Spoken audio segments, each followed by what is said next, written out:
Benjamin Netanyahu is still Israel's prime minister, nearly 10 months after October 7th. And not only is he still Israel's prime minister, he is also um, now in the United States of America, being prime ministerial, talking to important people. And tomorrow he will be speaking in front of a joint session of both houses of Congress. So today, James and I will try to help him out because he needs help, in case you haven't noticed. And we're going to try to help him write his speech for him, or at least make some suggestions for what he should say that could change the course of history. Welcome to the Daily Objective, James. Your thoughts on what Netanyahu should say to a joint session of Congress tomorrow? Well, being invited to a joint session of Congress and simply being invited to address both bodies simultaneously is a special thing.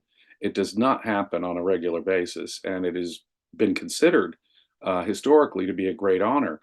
The most famous example, of course, being after World War II, the invitation to Winston Churchill after the defeat of Hitler to address a joint session of Congress, gave a very, very famous speech. And since then, it has been considered quite an honor. Now, he should take advantage of this honor because he's actually being insulted deeply. Kamala Harris, the vice president under the Constitution of the United States, she presides over the Senate.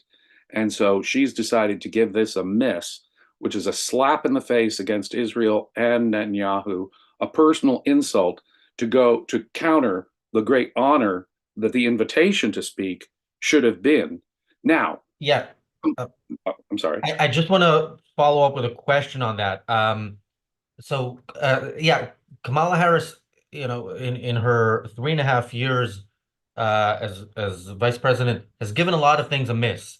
But I mean, she hasn't really been around. But now she's running for president, and she is, the closest thing to an incumbent in this case because she is replacing the incumbent. Yes. So she's making a statement not just of we're not happy with something at the moment. This is also an indication of what Netanyahu can expect if he's still prime minister and she's president, right? Absolutely. No, this is being such a special honor and a special event. Her absence is particularly noteworthy. Her absence is making a point. And there is a plan to boycott Netanyahu at the speech by several Congress people. They've already announced it. Given that context of we're boycotting you because we demand a ceasefire and we think you're involved in genocidal hate crimes, for her to not show is to take the Hamas side. Now, what Netanyahu should do is point out that that is merely adding insult to injury. The Harris Biden administration funded October 7th. They allow their appeasement and their enrichment of the Islamic State of Iran is causally responsible for what happened on October 7th. I do not think she specifically intended the atrocities, but her policy is what made it possible. She helped create October 7th. She has enriched the Houthis, Hezbollah, the Hezbollah affiliates. She made possible the barrage of missiles and rockets that came directly from Iran to Israel. She helped make it possible. In my view, even if she did not specifically intend October 7th, she is still morally responsible for October 7th. For her to add insult to the dramatic injury that she helped bring about on October 7th is vile and disgusting and clearly puts her on the side of Hamas. I will add, there are hostages still there, and she's demanding a ceasefire and implicitly saying Netanyahu is the bad guy. That is downright evil because it itself, that moral sanction, further encourages Hamas and the terrorists. So I know that it would be rude for a prime minister visiting another country, having been given the honor of this invitation, to point out the deep flaws in that country's administration's policy On the other hand, I think it's inescapable. And given the dramatic slap in the face, spit in the face, insult that Vice President Harris has just delivered to Benjamin Netanyahu and, frankly, the entire state of Israel, he is more than morally justified in pointing out her role in making October 7th happen. That's what I would ask Benjamin Netanyahu to observe when he addresses Congress. Um, all right. Thank you, Bonnie, for the super chat. Thank you, Chuck, for upgrading your YouTube membership to an Inner Circle membership. By the way, tomorrow there will be a special session for Inner Circle members of the production meeting. It's usually on Monday, but tomorrow is the 1 year anniversary of the reality show. So we're going to do a special meeting for that. So look, whenever I hear, the U.S. administration talk about what Israel should be doing, those are the only moments where I forget how much I despise Netanyahu. But do you think he really can go up there and look, he is that's a gamble. That gamble is if Trump wins, great, that might be remembered in his favor.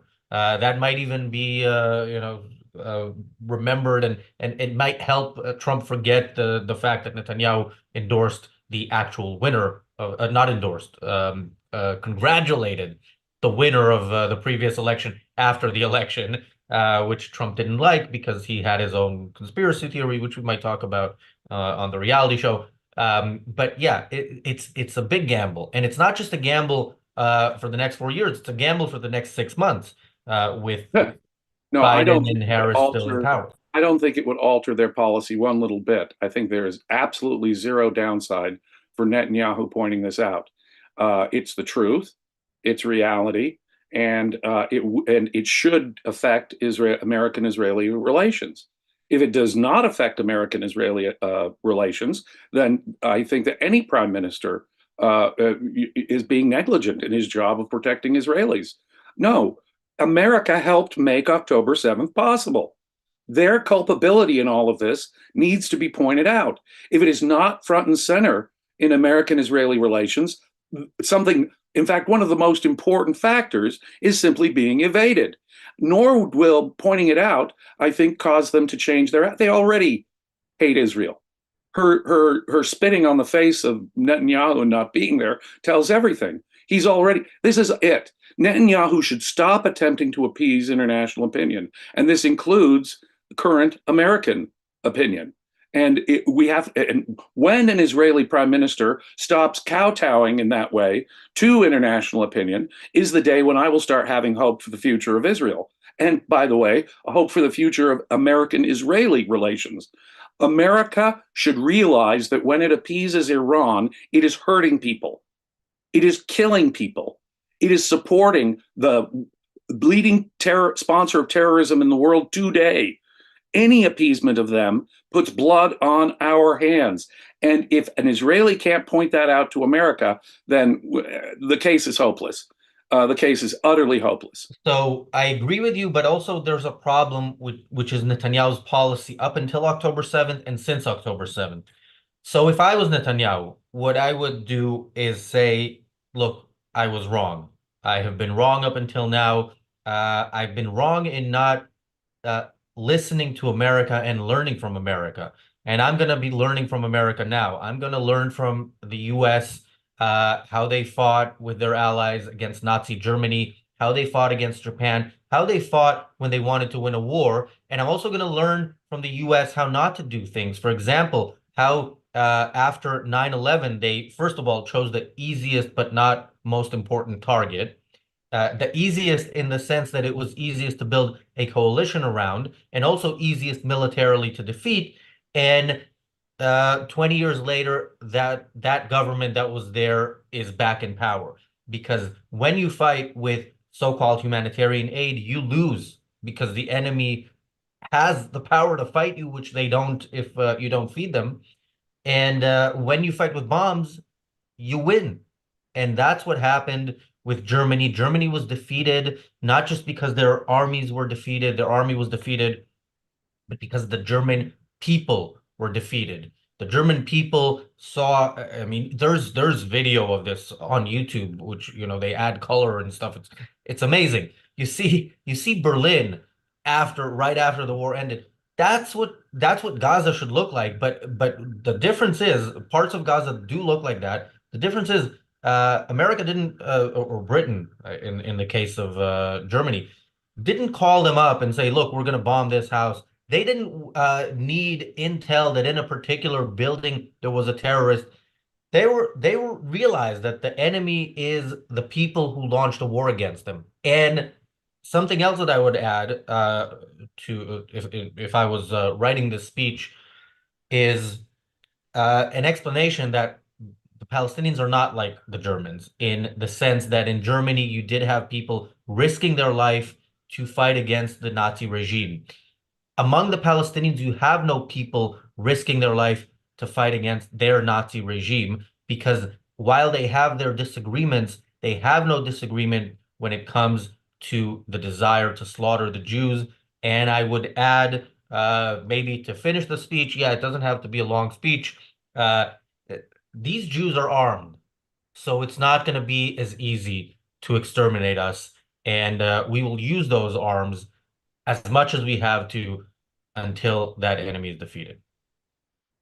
I think that we can strike a compromise here, Mr. Ginsburg. I think that we can both make the point about learning from America's successes and its failures when it comes to fighting dictatorship is a good one and can be perfectly integrated with my point about America's appeasement of Iran. In fact, they fit hand in glove, don't they? And in fact, you could make the wider moral point that you're making. And both, though, have an underlying similar message, namely, stop telling us to stop killing the people that are killing us. Stop telling us to act in reasonable self-defense. Stop making us pull our punches. Stop withholding weapons that Congress has authorized, Mr. Biden. Please deliver the weapons that Congress has given us. And don't tell us, don't put strings on it and tell us what we can and can't do when we're fighting for our lives on 3 or 4 different fronts. No, it's the same moral case. You people in Washington have to rethink, and this is the essential message Netanyahu has to deliver, have to rethink the morality of telling us to not defend ourselves altogether. You are supporting Hamas. You are supporting Iran. You are supporting Hezbollah and the Houthis and all of the other evil forces in the Middle East. That has to be the underlying message. It really does. And anything short of that, if the Israeli prime minister in this context, does not deliver that message about the right of reasonable self-defense, the need to utterly destroy, incapacitate, and psychologically crush your enemy, needs to be supported outright.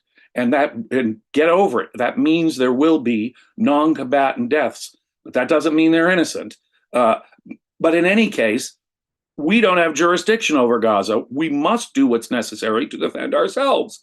And by the way, this includes Lebanon, this includes the West Bank, and this includes Yemen, and this includes, and by the way, your help might be appreciated here, folks in Washington, when it comes to dealing with the focus of evil in the Middle East, the Islamic Republic of Iran, behind all of this. And your evasion, see, since Israel is basically evading the point about Iran, he's in no position to say that Washington is evading Iran. Even worse, but they all are. And so I don't expect it coming from Netanyahu, because to a lesser degree, he's doing the same exact evasion about Iran that's going on in Washington.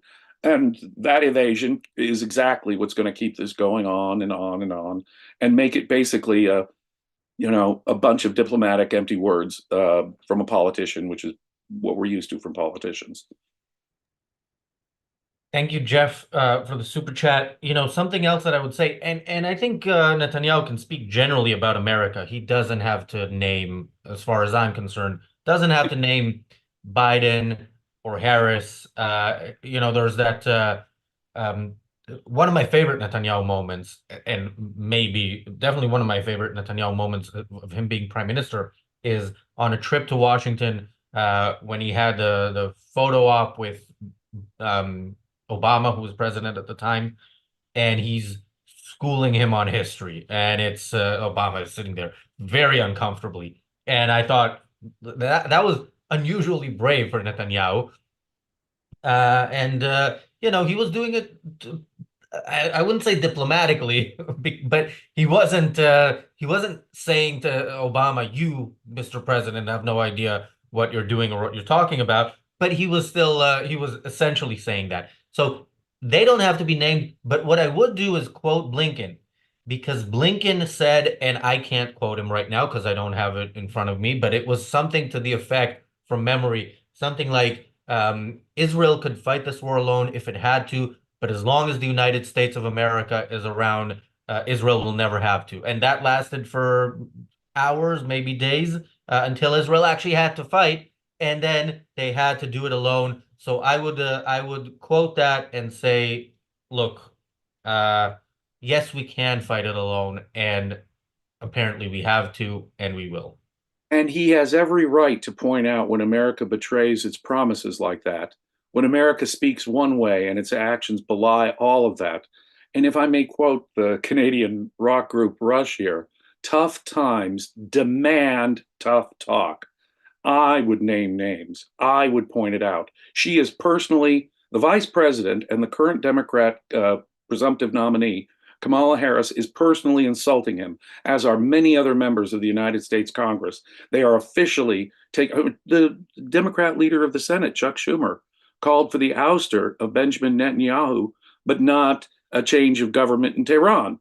Now, think about that. No, he is being personally insulted. Israel is being singled out. He has every right to name names, in my view. And as I say, if this is a tough time, if this is a rough situation, it demands completely honest and thoroughly objective evaluation. And that means calling the United States out for its appeasement and enrichment of Iran that has made all of this violence recently possible. That, Yeah. in my view, is a minimum. Yeah, that statement by Chuck Schumer, I mean, we talked about it at the time, but it's that's it's worth repeating that. I mean, it's he called for the removal, and again, we've called for Netanyahu to resign on this channel, but we're commentators, we're not, and we don't have to deal with him in the diplomatic sense. And also, we say it in a context, and we understand the rest of the context. Whereas in his case, he called for the elected leader of Israel to not be in the position that he was elected to, and generally the position of the leadership, and I'm sure of Chuck Schumer, is that Israel's partner for peace is the Palestinian Authority with Mahmoud Abbas as its president, who was not elected and whose party lost the last election 19, how many? 18, 19, no, 18 years ago, right? 18 years ago, about. Uh, yeah, so that's a very weird position to take. Thank you, Jonathan, for the super chat. Susie says in the chat, I hope it won't make things worse for Israel, whatever he may say. Already lack of support from both sides of the aisle.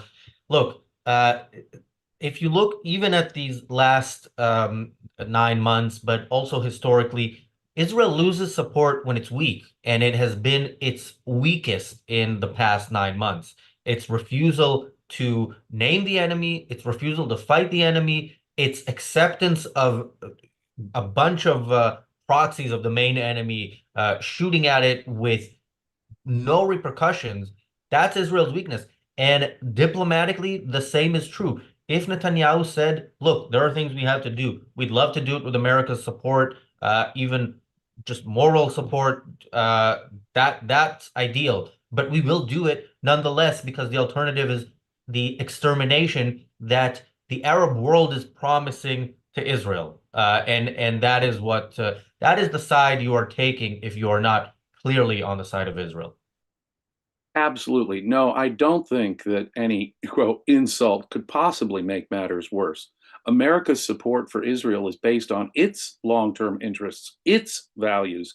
If America's values aren't what's behind the widespread support of the American public for Israel and all of this, then the politicians in Washington are wrong. In fact, let me put it this way. If Netanyahu can't say it, If Netanyahu cannot point out the moral deficiencies of Washington's policy to date, then there's no hope for it getting better.